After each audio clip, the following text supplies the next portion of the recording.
Kayak kenal nih. Ready Veda? Ready dong. Gimana perasaan yang pertama nih? Deg-degan nggak? Enggak. Susul Veda. Ya siap. Bye. Very excited to represent Indonesia in Moto3, and very happy to be a Red Bull family. And I hope in the future have more Indonesian rider or another athlete represent also like me. Mucho mejor porque Valentino se cayó en las 3 primeras carreras, pero al final del año acabó segundo. Al de Dani Pedrosa en 2006, al mío que tuve de Casey un poco menos porque Casey debutó con el CR y tenía mucha desventaja mecánica, Lamo lo sabrá. Aku boleh kasih bocoran? Oh iya boleh. Jadi habis dari Brazil kemarin, salah satu sponsor besar dari Grace ini, ownernya itu nelfon aku. Tang, kamu punya kontaknya Veda nggak? Aku mau ngasih sponsor. MS Government udah ya, udah dari awal. Boleh? Aku bilang gitu. Aku kasih nomor bapaknya, aku kasih nomor manajernya, Johan Olive. Ini aku kenal. Aku justru dapat manajernya. Aku nggak kenal Johan Olive, tapi aku kenal salah satu orang tim dari Aspar yang benar-benar suka banget sama Veda. Bilang, kamu ada kontak. Bahkan disebut serius ingin memberikan dukungan sponsor untuk pembalap muda Indonesia tersebut. Kontak penting seperti nomor keluarga hingga manajer Veda pun sudah mulai terhubung, membuka kemungkinan kerjasama besar di masa depan. Jika kabar ini benar, maka Veda berpotensi mendapatkan sponsor internasional baru di Moto3, menyusul dukungan yang sudah ia miliki sebelumnya. Beberapa nama brand seperti Antangin Chocolatos, Aspira hingga Frosi mulai disebut-sebut sebagai kandidat yang bisa menempel pada motor atau perlengkapan balap Veda. Apakah pengumuman besar benar-benar akan terjadi di Jerez? Apakah ini awal dari dukungan industri besar untuk pembalap Indonesia di Moto3? Simak analisis lengkapnya dalam video ini sampai akhir, karena cerita di balik paddock MotoGP ini bisa menjadi titik balik besar dalam karier Veda Ega Pratama. Di dunia balap motor, ada satu hukum tak tertulis yang semua orang pahami, tapi jarang diucapkan keras-keras. Jika seorang owner sponsor besar sudah turun tangan sendiri, itu artinya satu hal, pembalap itu sudah masuk radar serius. Bukan sekadar pembalap berbakat, bukan sekadar rookie menjanjikan, tapi seseorang yang dianggap punya masa depan komersial. Dan disinilah cerita tentang Veda Ega Pratama mulai berubah dari sekadar kisah pembalap muda menjadi cerita tentang investasi masa depan. Karena yang terjadi setelah seri Brasil itu bukanlah kejadian biasa. Itu seperti percikan kecil di ruang penuh bahan bakar. Kecil, tapi cukup untuk membuat seluruh paddock mulai memperhatikan. Semua bermula dari momen yang terlihat sederhana. Seri Brasil Moto3 memang menjadi salah satu seri paling emosional bagi Veda. Bukan hanya karena tekanan balapan yang tinggi, tapi juga karena disitulah ia menunjukkan sesuatu yang tidak bisa dibeli oleh sponsor manapun. Karakter di lintasan yang panas, di tengah persaingan brutal antar rookie Eropa yang sudah bertahun-tahun berkutat di sirkuit-sirkuit Spanyol dan Italia. Veda tampil dengan satu sikap yang membuat banyak orang mengangkat alis. Ia tidak terlihat takut. Padahal jika kita jujur, sebagian besar rookie dari Asia biasanya butuh waktu lama untuk beradaptasi, tapi Veda, dia seperti datang dengan mental yang berbeda, dan rupanya seseorang di pedok memperhatikan itu dengan sangat serius. Seseorang yang bukan sekadar mekanik, bukan sekadar staff tim, melainkan pemilik brand sponsor yang sudah lama menempel di motor Gresini Racing. Menurut bocoran yang beredar di lingkungan paddock, owner tersebut awalnya hanya menonton balapan seperti biasa, tidak ada rencana apa-apa. Tapi setelah melihat performa Veda di Brasil, ia mulai bertanya. Pertama hanya satu pertanyaan sederhana, pembalap Indonesia itu siapa? Pertanyaan yang terdengar ringan, tapi di dunia MotoGP, satu pertanyaan seperti itu bisa menjadi awal dari sebuah proyek besar. Karena setelah itu pertanyaan kedua muncul. Dia punya sponsor, dan dari situlah percakapan mulai berkembang. Beberapa orang di paddock yang mengenal Veda mulai menjelaskan. Mereka bercerita tentang jalur kariernya, tentang bagaimana ia berasal dari Astra Honda Racing School, tentang bagaimana ia menembus kompetisi Asia, tentang bagaimana akhirnya ia sampai ke panggung Moto3 dunia. Dan semakin banyak cerita yang didengar oleh sang owner sponsor itu, semakin besar pula rasa penasaran yang muncul. Sampai akhirnya keputusan itu dibuat. Keputusan yang cukup mengejutkan bagi banyak orang. Ia meminta satu hal, kontak Veda. Ia bukan sekadar meminta data statistik, bukan sekadar meminta laporan performa, langsung kontak pribadi. Di titik inilah suasana berubah. Karena ketika seorang owner sponsor meminta kontak langsung seorang rider muda, itu berarti satu hal yang sangat jelas. Ia tidak ingin sekadar menonton dari jauh. Ia ingin terlibat langsung. Dan seperti yang diceritakan oleh narasumber yang membocorkan kisah ini di podcast MSGPE, situasi saat itu benar-benar terasa unik. Ia sendiri bahkan sempat kaget, karena biasanya komunikasi seperti ini dilakukan melalui jalur resmi tim, bukan melalui jalur personal seperti ini. Namun kali ini berbeda. Owner tersebut ingin bergerak cepat, dan dalam dunia bisnis motorsport, kecepatan seperti itu biasanya hanya terjadi ketika seseorang benar-benar melihat potensi besar. Akhirnya narasumber tersebut memberikan beberapa kontak penting, mulai dari nomor ayah Veda yang selama ini dikenal sangat aktif mengelola karier sang pembalap, hingga kontak manajer Veda yaitu John Olive. Nama yang mungkin tidak terlalu sering muncul di media, tapi di dunia pedok ia dikenal sebagai sosok yang cukup berpengalaman dalam mengelola hubungan pembalap dengan sponsor. Menariknya, narasumber tersebut juga mengakui sesuatu dengan jujur. Ia tidak terlalu dekat dengan John Olive, namun ia memiliki jalur lain, salah satunya melalui orang dalam tim Aspartim. Dan dari jalur koneksi itulah semua komunikasi mulai tersambung. Bayangkan situasinya, di satu sisi ada seorang pembalap muda Indonesia yang sedang berjuang membangun nama di Moto3. Di sisi lain ada owner sponsor dari salah satu tim paling ikonik di MotoGP. Dan di antara keduanya ada jaringan koneksi padok yang mulai bekerja seperti jalur kabel rahasia. Pelan-pelan, tapi pasti, kontak sudah diberikan, pesan sudah disampaikan, dan sekarang tinggal menunggu satu hal, respons resmi. Karena di dunia motorsport, tidak semua negosiasi langsung berujung pengumuman. Kadang prosesnya bisa memakan waktu berbulan-bulan, kadang juga bisa tiba-tiba diumumkan dalam satu akhir pekan balapan. Dan menurut bocoran yang beredar, ada satu tempat yang kemungkinan besar akan menjadi panggung pengumuman itu, Jerez. Sirkuit legendaris di Spanyol itu memang sering menjadi tempat munculnya kabar-kabar besar. Bukan hanya karena atmosfernya yang spesial, tapi juga karena banyak sponsor dan pemilik tim biasanya hadir langsung di sana. Jika benar pengumuman terjadi di Jerez, maka dampaknya bisa sangat besar. Karena itu berarti satu hal, Veda Ega Pratama bukan lagi sekadar rookie yang mencoba bertahan di Moto3. Ia sudah mulai masuk ke dalam ekosistem sponsor global. Dan bagi seorang pembalap muda dari Indonesia, ini adalah langkah yang sangat besar. Karena kita harus jujur, di dunia MotoGP sponsor bukan sekadar logo di motor. Sponsor adalah napas dari seluruh sistem. Tanpa sponsor, bahkan pembalap paling berbakat pun bisa kehilangan tempat. Dan ketika sponsor besar mulai melirik seorang rider muda, itu berarti mereka melihat sesuatu yang jauh lebih penting daripada sekadar hasil balapan. Mereka melihat nilai masa depan, nilai pasar, nilai cerita, nilai inspirasi. Dan dalam kasus Veda, ada satu faktor yang membuat semuanya menjadi lebih menarik. Ia datang dari negara dengan lebih dari 270 juta penduduk, pasar yang sangat besar, basis fans yang luar biasa loyal, dan sebuah cerita nasional yang sangat kuat. Anak Indonesia menantang dunia balap Eropa. Cerita seperti itu adalah magnet bagi sponsor. Karena motorsport bukan hanya soal kecepatan, motorsport juga soal narasi. Dan Veda Ega Pratama saat ini sedang berada di tengah narasi besar itu.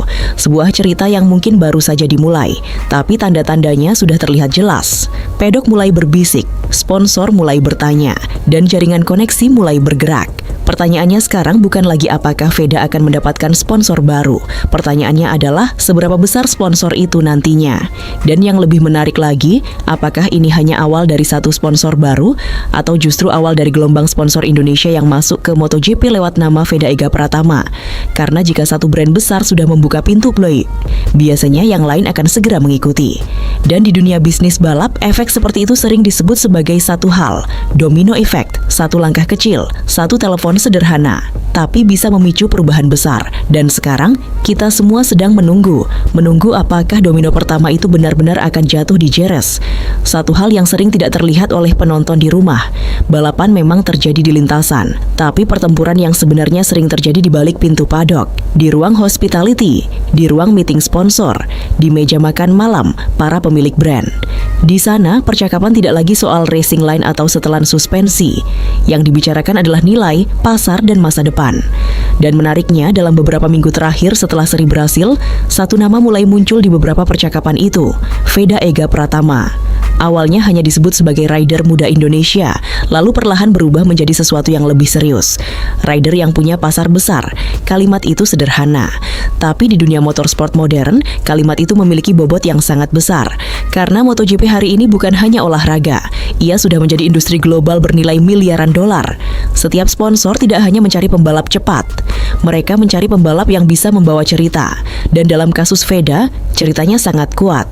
Seorang anak muda dari Indonesia, negara dengan jutaan penggemar MotoGP fanatik, mencoba menembus panggung dunia. Itu bukan sekadar cerita olahraga, itu adalah narasi pasar. Dan para sponsor tahu persis betapa berharganya narasi seperti itu. Tidak heran jika setelah percakapan pertama tentang Veda muncul, beberapa brand yang selama ini berada di orbit Gresini mulai ikut memperhatikan. Mereka mulai bertanya, siapa sebenarnya anak ini? Seberapa besar potensinya? Apakah dia akan bertahan lama di Moto3? Pertanyaan-pertanyaan itu tidak muncul tanpa alasan, karena sponsor biasanya sangat berhati-hati. Mereka tidak akan sembarangan menaruh logo di motor seorang rider jika tidak melihat prospek jangka panjang. Dan disinilah kita mulai masuk ke analisis yang lebih dalam. Jika benar Veda akan mendapatkan sponsor baru dari jaringan Gresini, maka ada beberapa nama brand yang sangat mungkin terlibat. Mari kita kupas satu persatu. Bukan sekadar spekulasi kosong, tapi melihat peta sponsor Gresini secara realistis. Antangin, kandidat yang paling sering disebut jika kita bertanya kepada fans MotoGP Indonesia. Satu nama yang paling sering muncul adalah Antangin. Dan ini bukan kebetulan. Brand herbal legendaris Indonesia ini sudah lama menjadi bagian dari keluarga Gresini Racing. Logo Antangin sering terlihat di motor tim Gresini di berbagai kelas. Hubungan mereka bukan hubungan baru. Ini sudah berlangsung cukup lama. Itulah sebabnya banyak pengamat percaya bahwa jika ada pembalap Indonesia yang masuk dalam radar sponsor Gresini, Antangin adalah kandidat paling logis. Bayangkan skenarionya, brand herbal Indonesia didukung pembalap Indonesia, balapan di panggung dunia. Secara marketing ini hampir seperti cerita yang terlalu sempurna untuk dilewatkan. Bahkan beberapa orang di paddock mengatakan bahwa jika sponsor baru Veda benar berasal dari jaringan Gresini, kemungkinan Antangin berada di daftar paling atas. Namun tetap ada satu catatan penting. Di dunia sponsorship, keputusan tidak selalu sesederhana logika nasionalisme. Ada banyak faktor lain. Kontrak lama, strategi pasar global, target demografi. Jadi meskipun Antangin terlihat sebagai kandidat kuat, belum tentu mereka yang akan menjadi sponsor utama Veda. Tapi satu hal pasti, nama Antangin sedang sering disebut dalam diskusi ini. Chocolatos, kuda hitam yang bisa mengejutkan. Nama kedua yang mulai menarik perhatian adalah Chocolatos. Brand makanan ringan ini baru saja menjalin kerja sama multitahun dengan Gresini Racing. Artinya posisi mereka dalam struktur sponsor tim cukup kuat. Biasanya ketika sebuah brand baru masuk dengan kontrak jangka panjang, mereka akan mencari cara untuk memaksimalkan exposure. Dan salah satu cara paling efektif adalah dengan menempel pada pembalap yang memiliki potensi cerita besar. Disinilah Veda bisa menjadi pilihan menarik. Pembalap muda, pasar Asia besar, dan cerita perjuangan yang mudah dijual secara emosional. Jika Chocolatos melihat peluang ini, mereka bisa saja menjadikan Veda sebagai wajah baru untuk kampanye mereka. Bayangkan saja, promosi produk makanan ringan dengan tagline, energi anak muda Indonesia di panggung dunia. Strategi marketing seperti ini sering sekali digunakan di dunia olahraga, dan jika benar terjadi, maka ini bisa menjadi kolaborasi yang sangat menarik. Aspira, jalur natural yang sangat masuk akal. Lalu ada nama yang sebenarnya sangat logis dari sisi karier Veda. Aspira, brand ini berada di bawah Astra Group dan memiliki hubungan erat dengan jalur pembinaan Honda di Indonesia. Seperti yang kita tahu, Veda adalah lulusan Astra Honda Racing School. Artinya secara historis hubungan mereka sudah sangat kuat. Jika Aspira memutuskan untuk masuk sebagai sponsor personal Veda, itu akan menjadi kelanjutan cerita yang sangat natural. Dari pembinaan lokal menuju panggung dunia. Ini adalah cerita yang sangat kuat bagi brand. Karena mereka bisa mengatakan kepada publik, kami membina pembalap ini sejak awal. Dan bagi fans Indonesia, narasi seperti itu memiliki daya emosional yang besar. Velcrosi Frosi, kebanggaan industri lokal. Nama terakhir yang cukup menarik adalah Frosi atau Velcrosi. Brand aftermarket asal Indonesia ini memang belum sebesar sponsor global lainnya. Namun mereka memiliki satu kekuatan penting, identitas lokal. Frosi memproduksi velg dan komponen roda motor performa tinggi. Pabrik mereka berada di Tangerang. Dan dalam beberapa tahun terakhir, mereka mulai aktif dalam berbagai event motorsport. Jika mereka memutuskan mendukung Veda, maka pesan yang ingin mereka kirim sangat jelas. Industri otomotif Indonesia ikut berdiri di belakang pembalap Indonesia di level dunia. Ini bukan sekadar sponsor, ini bisa menjadi simbol kebanggaan nasional. Ketika semua mata mulai mengarah ke Jerez sekarang, kita kembali ke titik yang paling menarik dalam cerita ini. Semua jalur komunikasi sudah terbuka. Kontak sudah diberikan, beberapa brand sudah mulai dibicarakan. Dan satu tempat mulai disebut sebagai kemungkinan panggung pengumuman, Jerez, sirkuit yang memiliki sejarah panjang dalam dunia MotoGP. Tempat di mana sering terjadi momen besar. Jika benar pengumuman sponsor baru Veda terjadi di sana, maka efeknya bisa sangat besar. Karena itu berarti satu hal penting. Nama Veda Ega Pratama tidak lagi sekadar menjadi cerita Asia. ia mulai masuk dalam radar sponsor global. Dan ketika itu terjadi, permainannya akan berubah. Karena sponsor besar biasanya tidak datang sendirian. Jika satu brand masuk, yang lain biasanya akan mulai menghitung peluang mereka. Dan itulah yang membuat cerita ini semakin menarik, karena kita mungkin sedang menyaksikan awal dari sesuatu yang jauh lebih besar. Bukan hanya sponsor baru, tapi mungkin gelombang dukungan industri terhadap satu pembalap Indonesia. Namun di balik semua spekulasi ini, masih ada satu pertanyaan yang belum terjawab. Pertanyaan yang mulai muncul di kalangan analis paddock. Sebuah pertanyaan yang cukup tajam. Jika sponsor besar benar-benar datang untuk Veda, apakah ini hanya soal marketing? Atau mereka benar-benar percaya bahwa Veda bisa menjadi pembalap besar di MotoGP suatu hari nanti?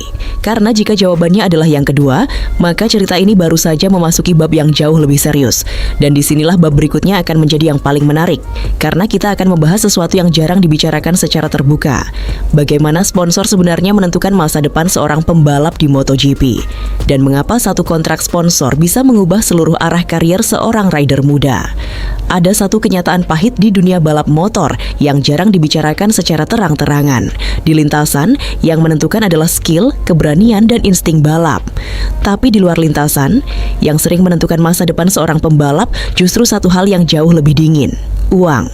Ya, dunia motorsport adalah dunia yang kejam sekaligus realistis. Banyak pembalap luar biasa yang pernah muncul dengan bakat mengagumkan, kecepatan alami, bahkan mental baja di lintasan.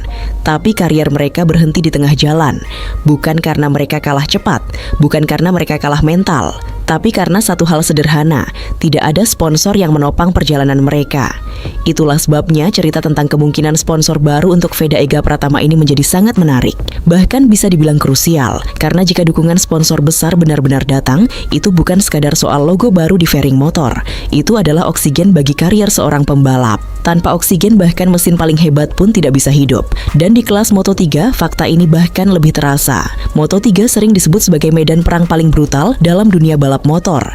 Bukan karena kecepatannya paling tinggi, bukan karena teknologinya paling mahal, tapi karena di kelas inilah ratusan pembalap muda dari seluruh dunia bertarung untuk satu tujuan yang sama: naik ke Moto2, lalu ke MotoGP.